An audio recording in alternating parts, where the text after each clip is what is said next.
Amigos e amigas, vamos a mais um momento da nossa liturgia da palavra, que eu transmito sempre nos meus endereços telemáticos, Paulo Roberto Maciel 6 barra. Você vai ao Instagram, tem o YouTube também, Paulo Roberto Maciel 7919. O blog é repórterpaulomaciel.blogspot.com e o facebook.com/Paulo Maciel da Rádio.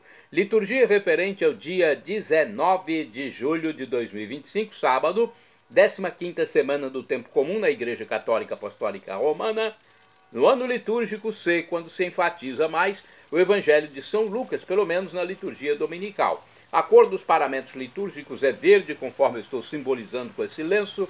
No rito temos a missa à escolha, ou pode ser a missa em homenagem a Nossa Senhora no sábado, na missa de sábado ainda, né, com a liturgia de sábado, ok? 19 de julho de 2025, sábado, vamos às leituras. Olha, eu sou leitor e animador litúrgico em Colatina, na Catedral. Primeira leitura, leitura do livro do Êxodo, capítulo 12, versículos do 37 ao 42. Naqueles dias, os filhos de Israel partiram de Ramsés para Sucote. Eram cerca de 600.000 homens a pé, sem contar as crianças. Além disso, uma multidão numerosa subiu com eles, assim como rebanhos consideráveis de ovelhas e bois. Com a massa trazida do Egito fizeram pães ázimos, já que a massa não pudera fermentar, pois foram expulsos do Egito e não tinham podido esperar nem preparar provisões para si. A permanência dos filhos de Israel no Egito foi de 430 anos. No mesmo dia em que se concluíam os 430 anos, todos os exércitos do Senhor saíram da terra do Egito. Aquela foi uma noite de vigília para o Senhor, quando os fez sair da terra do Egito. Essa noite em honra do Senhor deve ser observada por todos os filhos de Israel em todas as suas gerações. Palavra do Senhor, graças a Deus. Salmo responsorial é o 135, na Bíblia Vulgata, o 136, na hebraica. Versículos 1 e 23 a 24, 10 a 12, 13 a 15, refrão. Eterna é a sua misericórdia. Repitamos. Eterna é a sua misericórdia. Demos graças ao Senhor porque Ele é bom, porque eterno é o seu amor. De nós, seu povo humilhado, recordou-se, porque eterno é seu amor. De nossos inimigos libertou-nos, porque eterno é o seu amor. Eterna é a sua misericórdia. Ele feriu os primogênitos do Egito, porque eterno é o seu amor. E tirou do meio deles Israel, porque eterno é o seu amor. Com a mão forte e com o braço estendido, porque eterno é seu amor. Eterna é a sua misericórdia. Ele cortou o mar vermelho em duas partes, porque eterno é o seu amor. Fez passar no meio dele Israel, porque eterno é o seu amor. E afogou o faraó com suas tropas, porque eterno é o seu amor.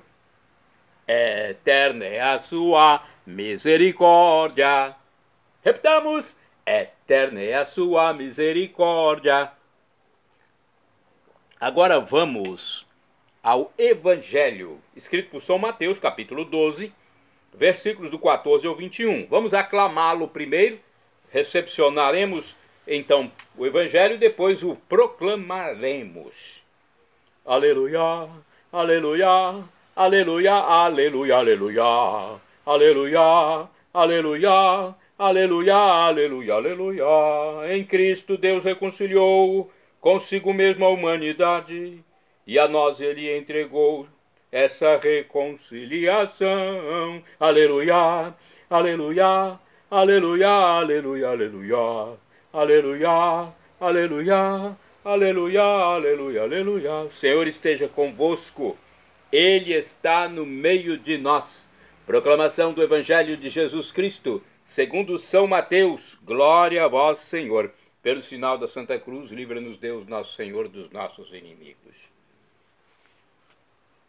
Naquele tempo, os fariseus saíram e fizeram um plano para matar Jesus. Ao saber disso, Jesus retirou-se dali.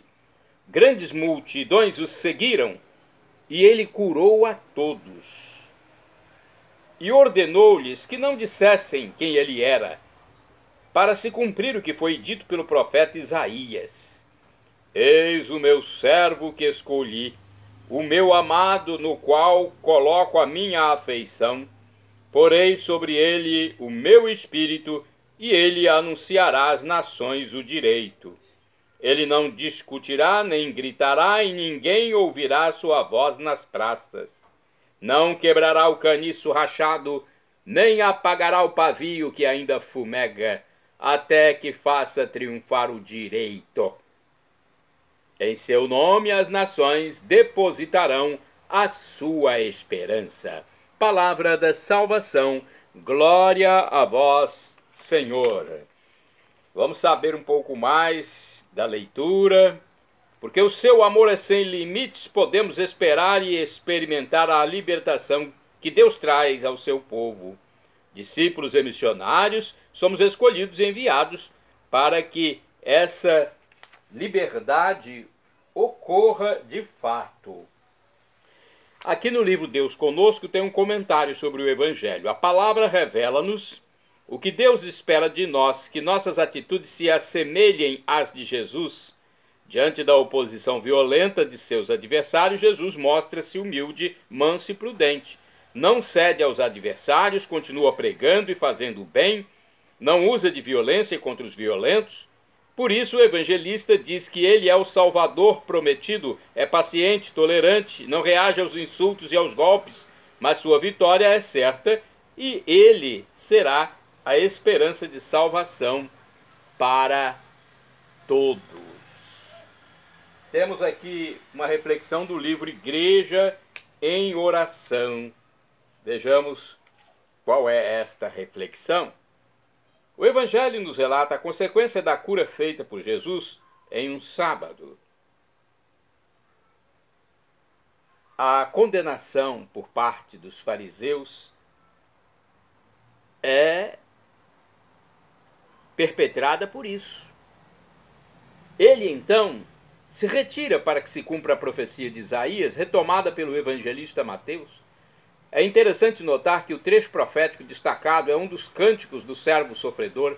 Jesus se retira para que tenha início sua missão como servo de Deus.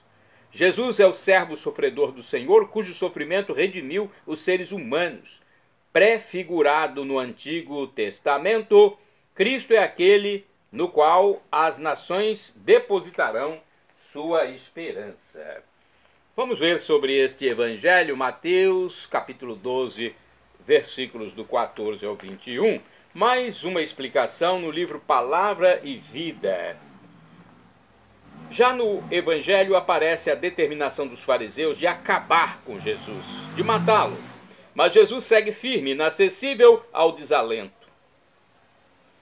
Quando outros pensam na maneira como o vão matar, ele prossegue curando a todos, atendendo os mais fracos, fazendo com que o direito e a justiça triunfem e defendendo os direitos dos últimos, dos que não têm nada.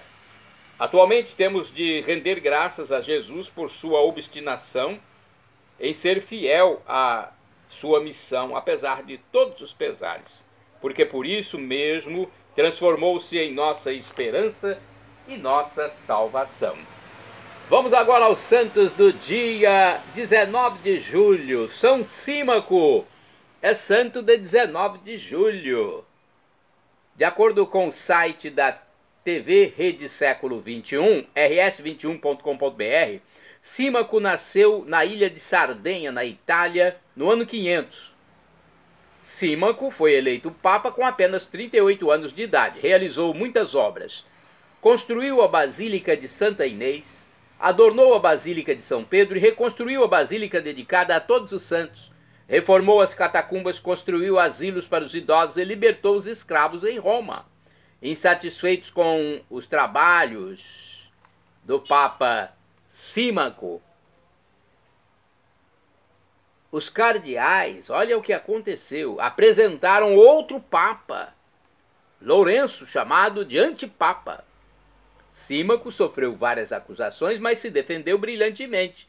Depois, com a morte de Lourenço, o Papa Símaco aproximou-se dos cardeais que o haviam traído e, olha só, perdoou-os. Perdoou a todos, bem como os fiéis.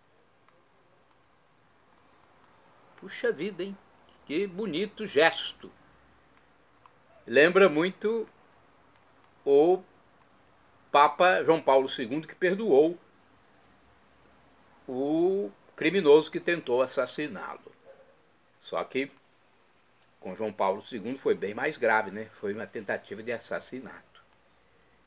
Santo do dia 19 de julho, Santo Arsênio Eremita. Na igreja primitiva, as fraquezas humanas eram combatidas com disciplina muito rigorosa. Em tempos de perseguições, o ideal era representado pela morte por Cristo, com o martírio. Depois, a começar do século IV, procurava-se outra morte, a renúncia ao mundo e a solidão do deserto, a vida eremítica, que tem em Santo Antão Abade o exemplo mais imitado e mais popular, graças também à biografia escrita por Santo Atanásio, constitui por muitos anos o refúgio preferido destes simpáticos anárquicos do espírito. Inicialmente eram autônomos, como os primeiros pioneiros do oeste americano. Depois organizaram-se por uma regra ascética que fixava tempo de jejum e de oração na vida parcialmente comunitária, que mitigava a rígida separação até dos próprios semelhantes. Muitos cristãos empreendiam longas e desconfortáveis peregrinações para ter colóquio com um destes anacoretas iluminados, entre os quais está precisamente Santo Arsênio, o santo em questão aqui. Eremita do Egito, um dos mais célebres pais do deserto, foi Santo Arsênico. Aliás, Santo Arsênio. Santo Arsênio. O santo anacoreta, porém, não gostava de interromper a rígida observância do silêncio nem com um peregrino que fosse de longe. E quando não podia subtrair-se a estas visitas de obrigação, as suas raras e monossilábicas respostas desencorajavam até o mais devoto dos interlocutores, a tal ponto de que ele se retirava mais desconcertado que edificado. Arsênio nascera em Roma no ano de 354, mais ou menos, de nobre família de senadores. Uma antiga tradição diz que ele foi ordenado diácono pelo próprio Papa Dámaso. Então teve uma grande honra, né? Nomeado diácono pelo Papa. Em 383, o imperador Teodósio o quis em Constantinopla para confiar-lhe a educação dos filhos Arcádio e Honório. Ali ficou 11 anos, até 394, quando, depois de profunda crise espiritual, obteve a exoneração daquele cargo para se retirar para o deserto egípcio. Pedindo a Deus um caminho seguro para a salvação, uma voz misteriosa ter-lhe-ia respondido: fuja dos homens. Arsênio, então com 40 anos, seguiu à risca o conselho, desembarcando em Alexandria. Ajuntou-se à comunidade dos anacoretas de Sete, em pleno deserto. Concedendo a si pouquíssimo sono, passava noites inteiras em oração e meditação. Oração feita mais com lágrimas que com palavras, pois recebeu de Deus o dom das lágrimas. De 434 a 450, que se presume tenha sido o ano de sua morte, Arsênio teve de viver longe da tranquila Sete, invadida por tribo líbica. Morreu em Troy, perto de Mênfis. Dele, além de uma crônica histórica e sábias máximas, referidas por Daniel de Faran, amigo de 2 discípulos de Arsênio, chegou-nos até um retrato em que aparece com boa aparência, majestosamente alto e esbelto. Santo do dia 19 de julho. Aliás, eu vou falar de uma santa. Santa do dia 19 de julho, Santa Áurea. Santa Áurea Virgem foi irmã dos santos mártires Adolfo e Juan, que, em uma das perseguições realizadas pelos muçulmanos, foi levada perante o juiz e, assustada, negou a fé em Cristo. Mas depois, arrependida, apareceu novamente perante o mesmo juízo e, repetido o julgamento, manteve-se forte, derrotando o inimigo, derramando seu sangue por Cristo Jesus. Ela nasceu em Sevilha, na Espanha, filha de pai mouro e mãe cristã, chamada Artemis.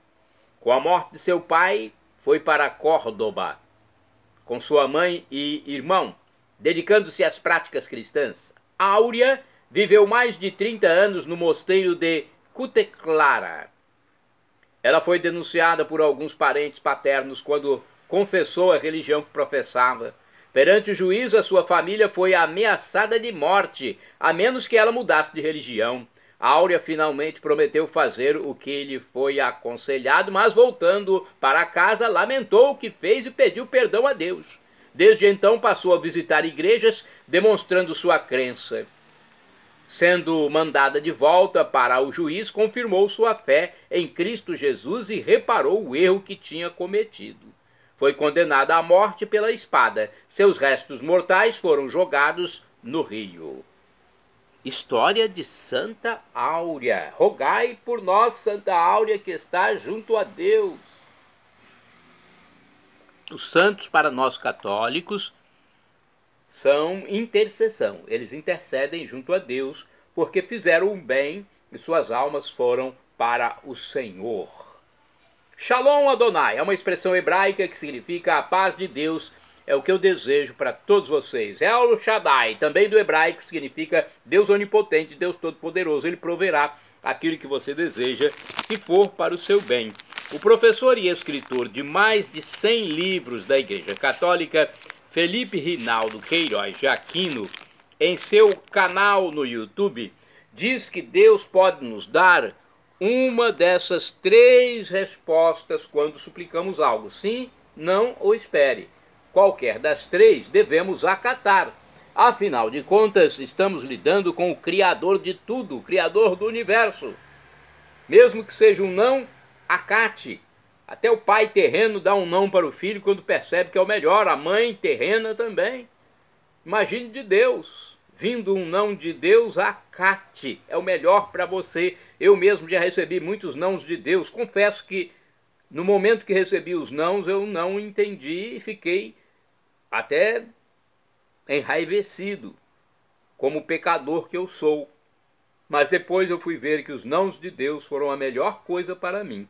Se eu não tivesse recebido os nãos lá atrás, talvez hoje eu não estivesse mais aqui e nem sei se tivesse tido a alma salva.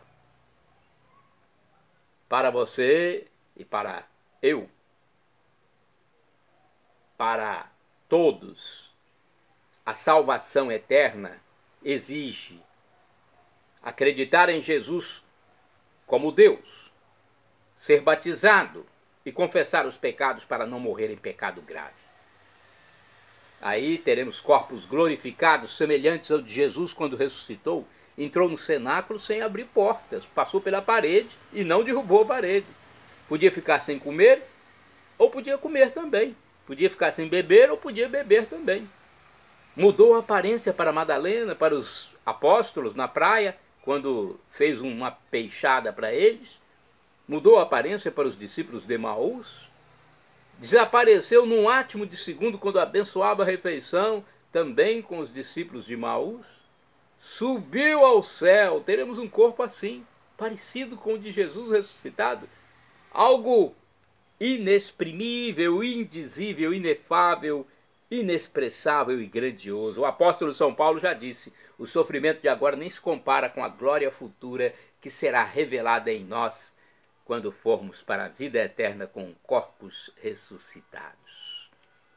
Vamos para a vida eterna? Então faça isso que eu falei. Perdão, Senhor, pelos meus pecados passados, presentes, futuros, físicos, espirituais.